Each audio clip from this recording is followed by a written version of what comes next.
विशिष्ट द्वैत मताची ज्ञानमीमांसा आपल्याला करताना इतर अनेक तत्वांप्रमाणे रामानुज तत्व असे मानते की ज्ञानामध्ये ज्ञाता आणि ज्ञेय या दोन्हींचे व्यंजन होते। तथापि या बाबतीमध्ये रामानुजाचार्य एका तत्वांशी मतभेद आहेत।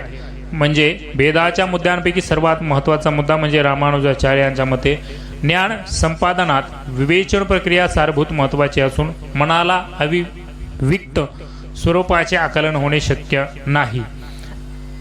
वस्तूबरोबरच किमान तिच्या जाती लक्षणाचे अवलोकन करणे महत्त्वाचे असल्याने प्रत्येक ज्ञेय वस्तूचे ज्ञान ती कोणत्या लक्षणाने युक्त आहे या प्रकारे अपरिहार्य असते। या भूमिकेची तुलना उदाहरणार्थ न्याय वैशेषिक दर्शनाच्या निविकल्पना की विषयाशी भूमिकेशी केलेली असते। तिचे महत्त्व या माध्यमातून लक्षात येते।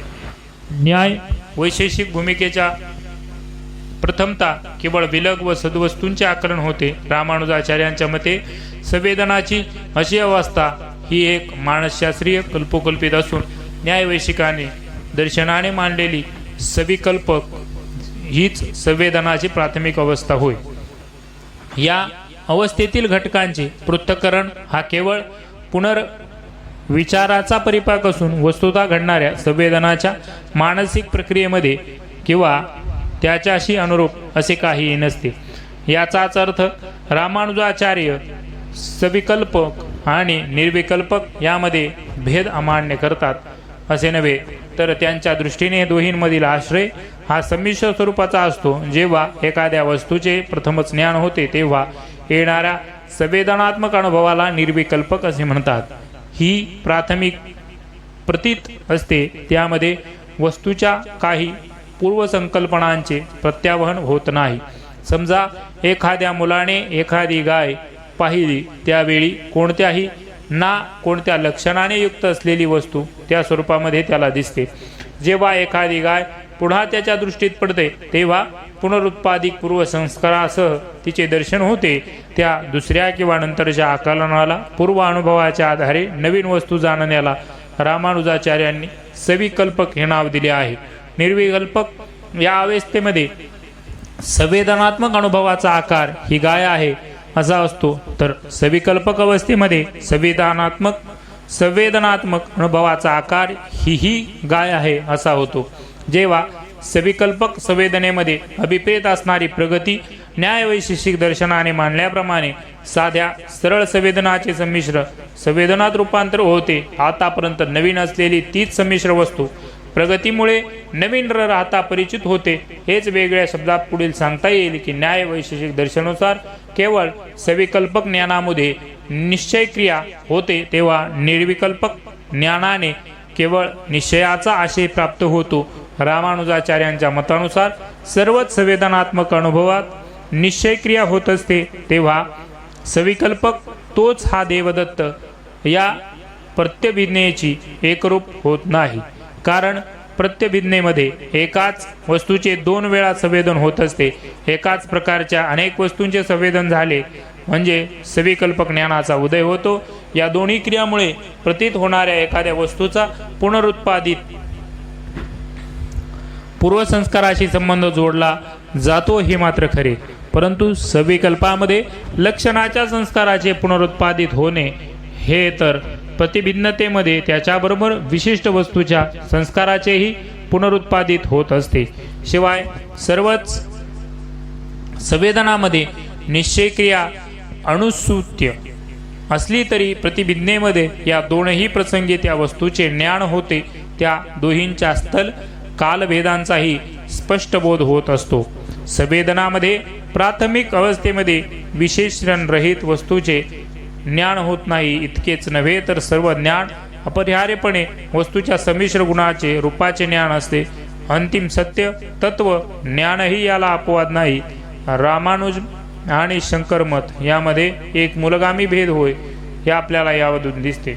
उपनिषदांचे अंतिम तत्व निर्गुण आहे असे शंकराचार्य प्रतिपादित करताना रामानुजाचार्यांना म्हणतात की उपनिषदांनी ब्रह्म निर्गुण आहे जे वर्णन याचाच अभिप्राय इतकाच की ब्रह्माच्या ठिकाणी काही गुण नाहीत, परंतु इतर काही गुण ब्रह्माच्या ठिकाणी असतात हे शंकराचार्यांच्या मतानुसार स्पष्ट होते। अशा प्रकारे नैयायिक मानतात की प्रत्यक्ष ज्ञान हे प्रथम निर्विकल्प असते, त्यामागून सविकल्प बनते. निर्विकल्प प्रत्यक्षात हे काहीतरी आहे, इदम किंचितम असा सामान्य तऱ्हेचा बोध होतो. नाम, जाती, गुण, क्रिया हे विकल्प अथवा विशेष त्या मागून स्पष्ट होतात. विशिष्ट वा द्वैत मनात आला ते मान्य नाही.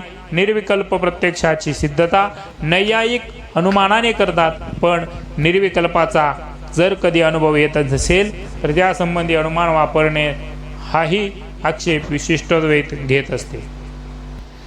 रामानुजाचार्य ज्ञान प्रक्रियेतील वर्णनाचा विचार करताना सख्यातिवाद हा संकल्पनेचा आधार घेतात. ज्ञेय वस्तूचे ज्ञान होण्यापूर्वी त्या अस्तित्वात असतात. त्यांचा भूमिकाचा निर्देश केला जातो तेव्हा त्या वस्तू सत्य मानल्या पाहिजेत. ज्या अर्थी त्या कोणत्याही प्रकारे आत्म्यावरती किंवा आत्म्याशी संबंध जोडणाऱ्या ज्ञानावरती अवलंबून नाहीत, त्या अर्थी सत्यत्व केवळ सापेक्ष नसून निरपेक्ष असते. हा वस्तुवादी दृष्टिकोन वेदांच्या प्राचीन उपदेशावरती आधारलेला आहे असे रामानुजाचार्य प्रतिपादित करतात. ज्ञान हे स्वतःहून अन्य पदार्थाचे असते असे म्हटल्याप्रमाणे अस्तित्व ज्ञान हे निरपेक्ष आहे असे मत मान्य केल्यासारखेच होते. पण शिवाय त्याचे ज्ञान हे पदार्थ नेहमी सत असतो हे या मताचा विपरीत आहे. ज्ञानाचा विषय जर केव्हाच असत असेल, त्यामध्ये भ्रम होतो तर कसा हा प्रश्न निर्माण होतो. या संबंधी रामानुजाचार्यांच्या भूमिकेला सख्यातिवाद असे म्हणतात. सख्यातिवाद म्हणजे अस्तित्वात आहे सत्य, त्याचा ज्ञान यामध्ये प्राप्त होते. ज्ञानाच्या आशयाशी अनुरूप असलेल्या खऱ्या वस्तूच्या अभावी ज्ञान अशक्य आहे ही भूमिका होय. हे अभिप्रेत असलेली अनुरूपता अथवा अन्वय साधण्यासाठी आपल्या प्रतीताचा आधार घेऊन बाह्य जगात कोणती ना कोणती वस्तू अस्तित्वात असणे एवढे पुरेसे नाही. या आशयाचे एकत्व हे सत्ताशास्त्रीय कल्पित असून ज्ञानात जाणता येणे शक्य नाही. रामानुजाचार्यांच्या भूमिकेशी सुसंगत असा निष्कर्ष काढावयाचा झाला तर वस्तूचे स्वरूप ज्ञानामध्ये जसे भासते तसेच असले पाहिजे. वेगळ्या शब्दात सांगायचे तर ज्ञानामध्ये अभिप्रेत असणारी अनुरूपता प्रतीत होणाऱ्या वस्तूमध्ये केवळ अस्तित्वाची नाही तर वस्तूच्या स्वरूपाबाबतची असते.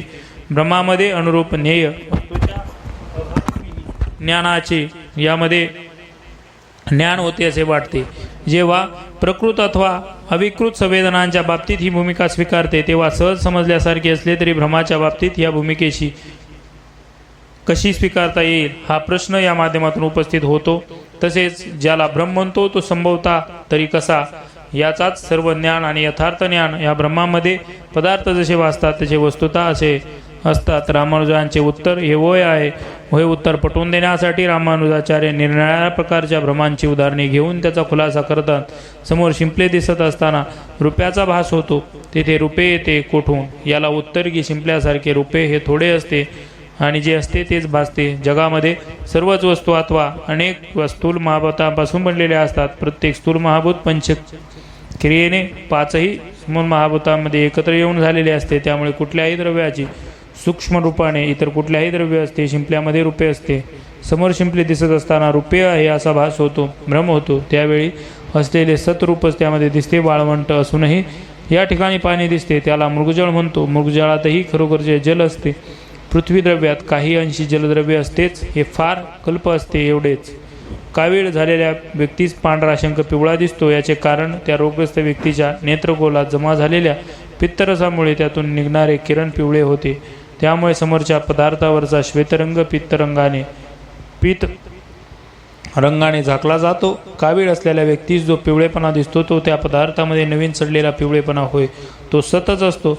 इतर व्यक्तीमध्ये तो पिवळेपणा दिसत नाही, कारण पिवळ्या रंगाचा हा थर फार सूक्ष्म असतो. एखाद्या पदार्थासंबंधी ज्ञान एका व्यक्तीस होते, तो सार्वजनिक नाहीत. एवढ्यामुळे ते यथार्थ ठरत नाही किंवा यथार्थ ठरत नाही. स्वप्नात भासणाऱ्या पदार्थामध्ये जर गोष्ट विशेषत्वाने लक्षात घ्यावयास हवी ती स्वप्नात दिसणारा हत्ती खरोखरच असतो. जेथे दिसतो तेथेच असतो. तो तेवढ्याच कालापुरता असतो.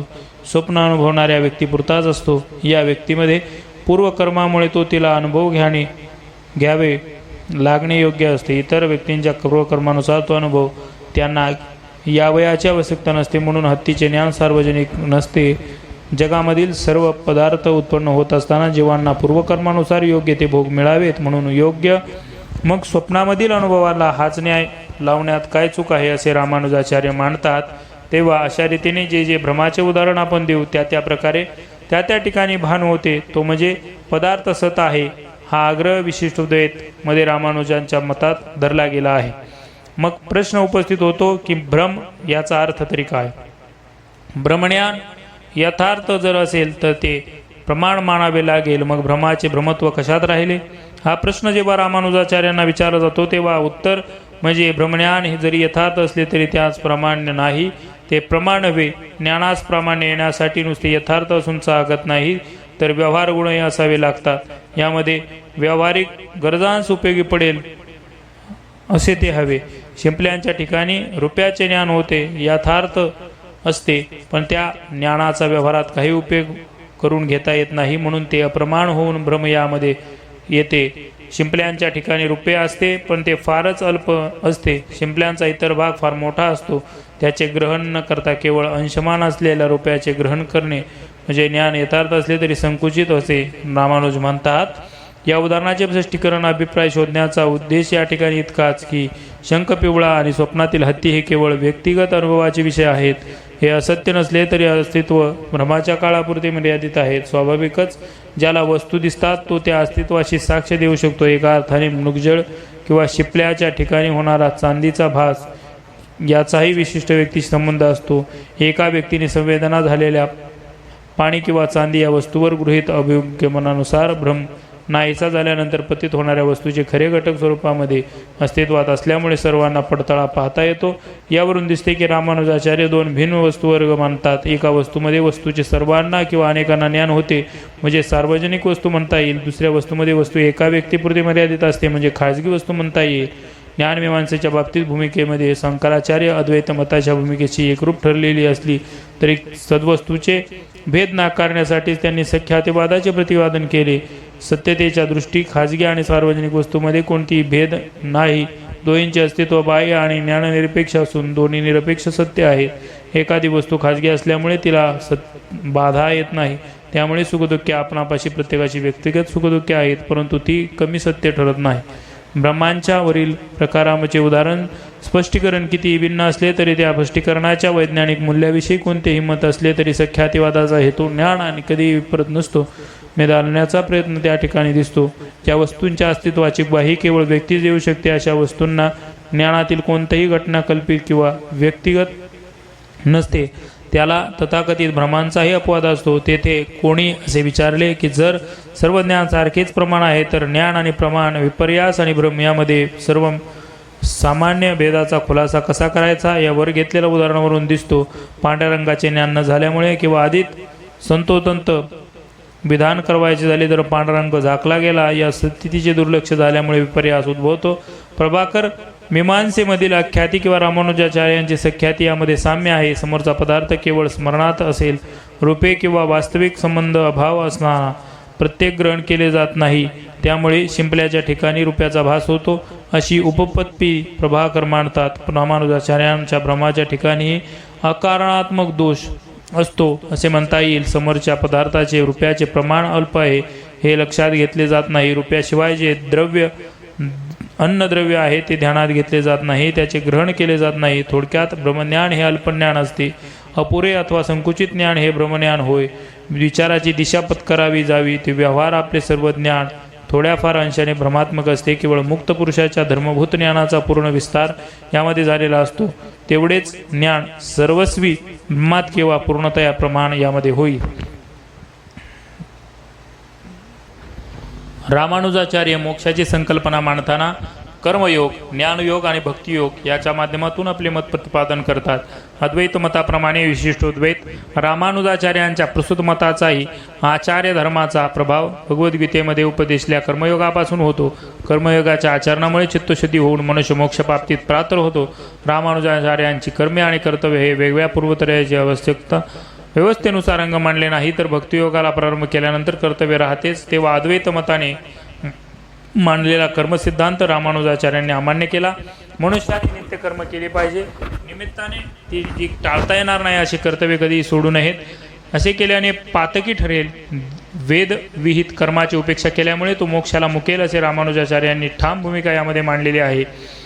कर्माच्या नंतरचा आचार धर्म उपदेश मात्र दोन मतात अगदी भिन्न आहे. विशिष्टद्वैत मताने उपदेशिलेला मार्ग विविध आहे असे म्हणता येईल.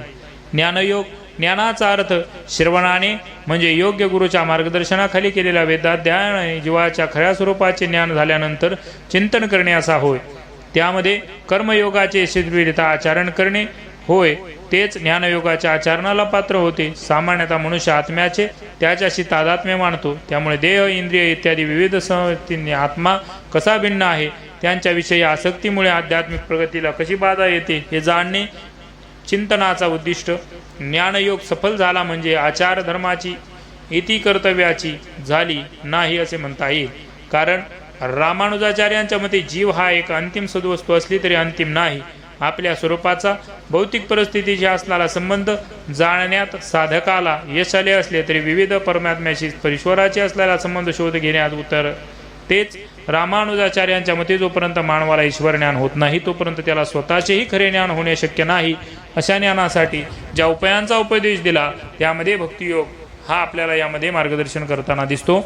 भक्तियोग आचार धर्माची परिणिती अवस्था रामानुजाचार्यांनी उपदेशिलेल्या ईश्वराच्या स्वरूपाविषयी तार्किक विचार आणि दृढ निश्चय भक्तियोगाच्या मार्गाने पूर्वगृहीत मानला आहे.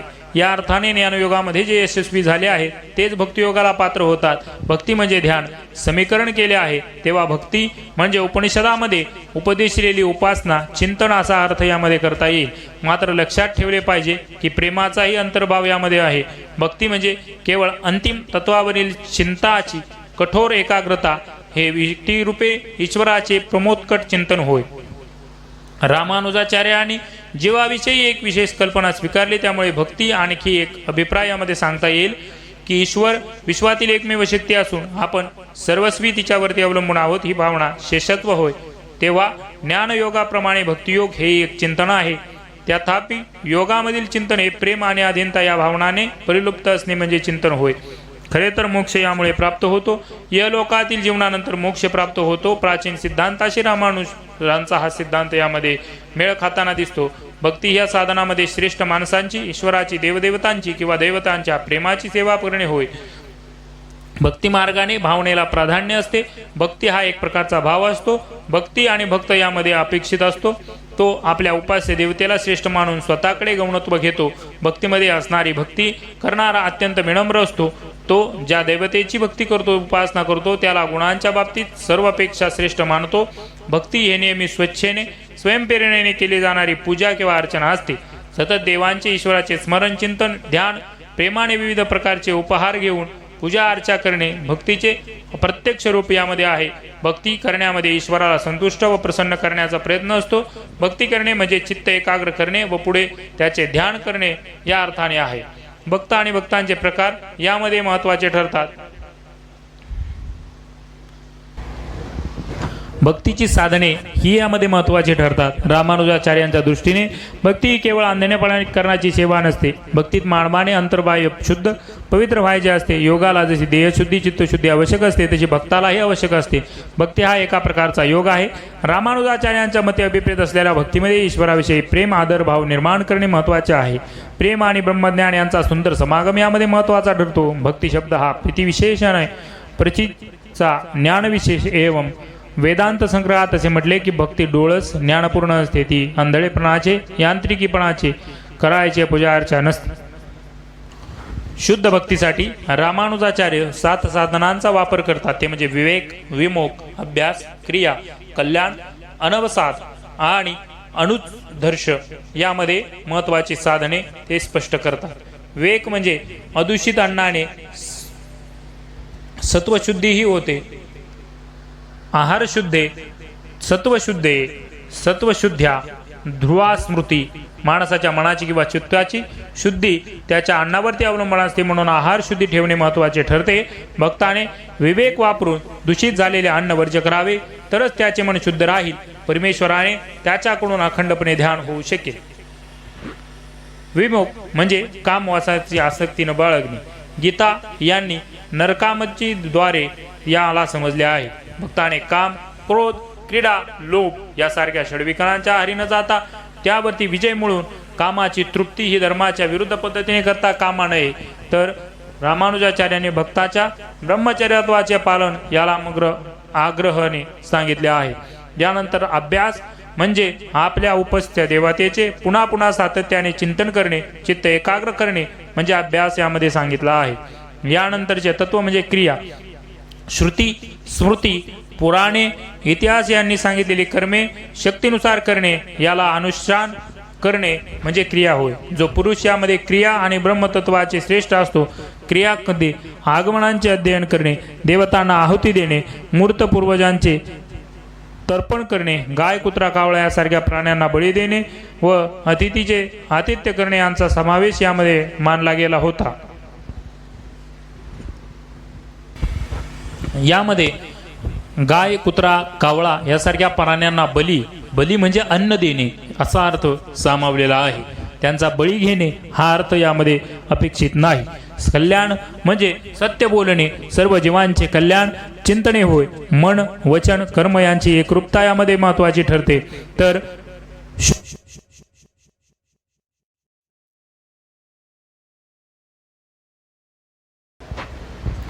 कल्याण म्हणजे सत्य बोलणे, सर्व जीवांचे कल्याण चिंतने, मन, वचन, कर्म यामध्ये एकरूपता निर्माण करणे. याचाच अर्थ स्वार्थाचा विचार न करता दुसऱ्यांच्या दुःखामध्ये त्यांच्याशी समरस होऊन सहानुभूती दाखवणे, दान करणे, नैतिक सद्गुणांचा आचार करणे भक्ताला आवश्यक असते. त्यामध्ये अहिंसा, क्षमाशीलता, शुद्धी, विनम्रता, शांती, स्वच्छता, सहिष्णुता या दूरदृष्टी गुणांचा विकासाने भक्ताने त्याच्या ठिकाणी करायला आहे.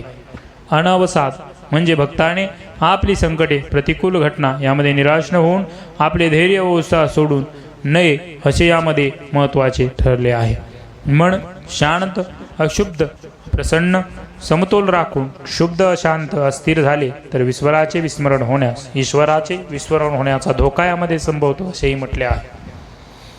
शेवटमध्ये अनुद्धर्ष म्हणजे शोकात व दुःखात भक्ताने मन कशी शांत व शूर अनुद्विग्न ठेवायचे यामध्ये बेहोश होऊ न जाता कामा नये असेही त्यामध्ये सांगितले आहे. शांतोदांत म्हणजे जो शांत आणि शुद्ध असतो असाच मनुष्य इंद्रियावरती व्यवस्थित नियंत्रण चालू शकतो, म्हणजे शांत आणि अक्षुब्ध यामध्ये महत्त्वाचे ठरते. याप्रमाणे रामानुज जे सप्तसाधनांच्या व्यवस्थित आचरणामध्ये कार्य करतात त्यांना अंतकरणातील तमाचा नाश होऊन पुरुषोत्तम पदाचा लाभ होतो असे म्हणतात. पंचविध उपासना यानंतर महत्त्वाच्या आहेत. त्यामध्ये अभिगमन म्हणजे मंदिराचा मार्ग स्वच्छ करणे, ईश्वराकडे जाताना प्रातविधी आटोपून स्नानसंध्या वगैरे करून ईश्वराकडे अभिगमन करावे यामध्ये अपेक्षित आहे. उपादान म्हणजे पूजासाठी लागणारा गंध, फुले, निरांजन, उदबत्ती वगैरे पूजा साहित्य गोळा करणे अपेक्षित आहे.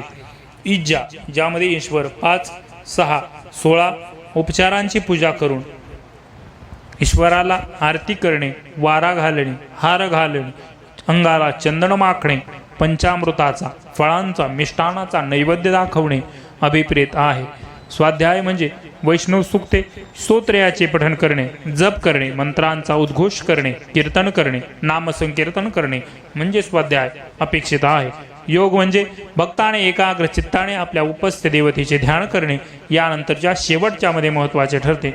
परमोच्च भक्ती हेच ज्ञानाचे माध्यम आहे असे रामानुज मानतात.